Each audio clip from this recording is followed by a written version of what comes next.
Bonjour, je m'appelle Peter Chebon. Donc actuellement, ici, je suis chef d'unité de laboratoire de biologie moléculaire des bactéries pathogènes. Je suis aussi professeur de microbiologie à l'Université de technologie chimique de Prague. Bonjour, je m'appelle Kristina Křížová, je suis entrepreneuse et aussi présidente de l'Association des anciens élèves de section tchèque en France. Je m'appelle Hanna Marková, je suis présidente de l'Université d'économie de Prague et je dirige aussi l'Institut franco-tchèque de gestion dans une même université. Bonjour, je m'appelle Jan Havlík, je travaille pour le ministère de l'Industrie et du Commerce de la République tchèque en tant que directeur pour les affaires avec l'Union européenne et marché unique. Je suis partie en France pour 3 ans. J'ai été élève dans une des 2 sections tchèques en France, à Nîmes. L'autre section se trouve à Dijon. Alors j'ai étudié 2 fois à Paris. La première fois c'était à Dijon, l'Institut de sciences politiques de Paris dans son antenne à Dijon. C'était les études est-européennes. Et la deuxième fois c'était à Paris. J'étais boursier du gouvernement français à l'Université de la Sorbonne Paris 3. Je faisais études européennes Master 2. Et je séjournais en France de mars 89 jusqu'au fin mars 95. J'étais en France en tant que postdoc, puis je suis parti pour faire un séjour postdoctoral au CNRS de Gif-sur-Yvette, laboratoire d'enzymologie. Et puis après, j'ai passé à l'Institut Pasteur de Paris, où je suis resté 4 ans et demi. En France, j'ai étudié le commerce international dans une très bonne école qui aujourd'hui s'appelle EM Strasbourg. C'était un peu logique, on peut dire, parce que mes 2 parents sont francophones. Mon père a habité en France dans les années 60, pendant à peu près 5 ans. Et ma mère est professeure de français. Alors la France, c'était un choix logique. Quand le régime politique a changé ici, en novembre 89, il y avait la France le président Mitterrand, qui ont lancé un programme de 250 bourses du ministère de la Recherche et de la Technologie pour les chercheurs de l'Est. Et moi, j'ai pu en profiter pour prendre une bourse et pour commencer mon séjour à l'Institut Pasteur de Paris. C'était plutôt que la France a choisi moi-même, puisque j'étais boursière du gouvernement français. Et c'était il y a 26 ans, quand c'était très très rare de pouvoir partir à l'étranger. Donc j'étais très heureuse d'être francophone et d'être choisie pour pouvoir bénéficier d'une bourse en France. J'ai commencé à apprendre le français au collège et au fil de mes études, j'ai découvert avec la langue aussi la culture française. Et ça m'a donné envie de partir en France, de connaître cette culture moi-même. Et j'avais également envie de connaître le système éducatif français, de faire l'expérience d'une autre méthode. Ce séjour a complètement changé ma carrière professionnelle, puisque après mon retour de France, j'ai créé l'Institut franco-tchèque de gestion.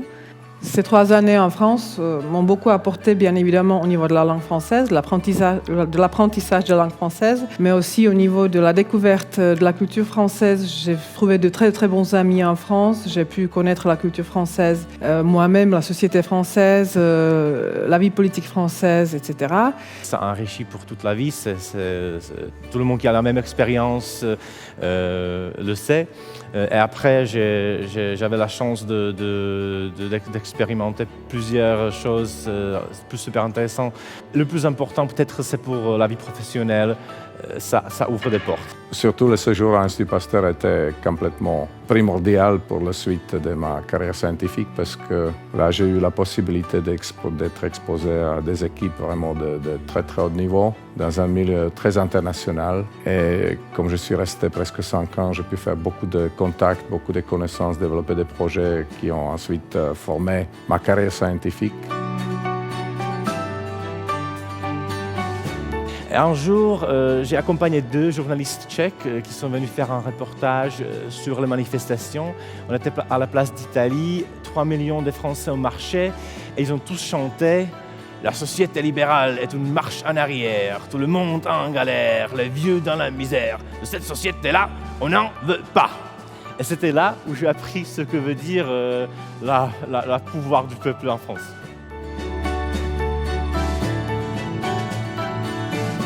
Alors, j'essaye de garder les contacts avec les copains avec qui j'ai étudié à Dijon et à Paris. De temps en temps, il y a des copains qui vont à Prague pour rester chez nous. Parfois, je vais à Paris ou à Bruxelles pour un voyage d'affaires. Là, j'essaye de prendre un verre avec des anciens copains. J'ai une thésard qui travaille en thèse en co-tutelle sur double supervision avec un professeur français et moi. Donc elle fait 6 mois ici, 6 mois à Prague. Et on continue à développer des projets de collaboration. De ces 3 années en France, j'ai gardé des amis avec lesquels nous nous voyons depuis mon départ de la France tous les ans. Et aussi, je continue à maintenir des contacts avec mon lycée français et l'autre lycée qui se trouve à Dijon. Parce qu'autour de cette section tchèque, nous essayons de développer d'autres projets de coopération culturelle et scolaire. Je suis à peu près 5-6 fois par an en France. Je suis professeure invitée aussi à l'IAE Lyon. Nous avons une coopération qui est vraiment très étroite. Ce sont non seulement des échanges des étudiants, mais il y a aussi des échanges des professeurs. On a des doubles diplômes. À mon avis, c'est très utile parce qu'il faut construire la communauté. Il y a quand même pas mal de gens qui ont fait des thèses en co-tutelle franco-tchèques, qui ont séjourné en France en tant que postdoc. Moi-même. Alors, avec France Alumni, on s'est déjà rencontrés il y a à peu près 1 an à Prague. Donc là, ça m'a permis de voir quels sont les types de gens qui vont être boursiers du gouvernement français. Bien sûr que je connais quelqu'un déjà, ce sont mes camarades de l'université. Je pense que c'est une très bonne initiative puisque la France est un pays qui est très généreux, qui aide beaucoup, qui donne beaucoup. Si vous maîtrisez une langue, comme la langue française, vous avez beaucoup d'opportunités que vous pouvez utiliser dans votre vie professionnelle et aussi votre vie personnelle. Cette plateforme va être également très utile pour notre association parce que nous développons des initiatives pour promouvoir l'apprentissage du français dans les écoles élémentaires, dans les collèges et dans les lycées en République tchèque. Et nous comptons sur cette plateforme pour y trouver des partenaires à ces fins promotionnelles pour la langue française.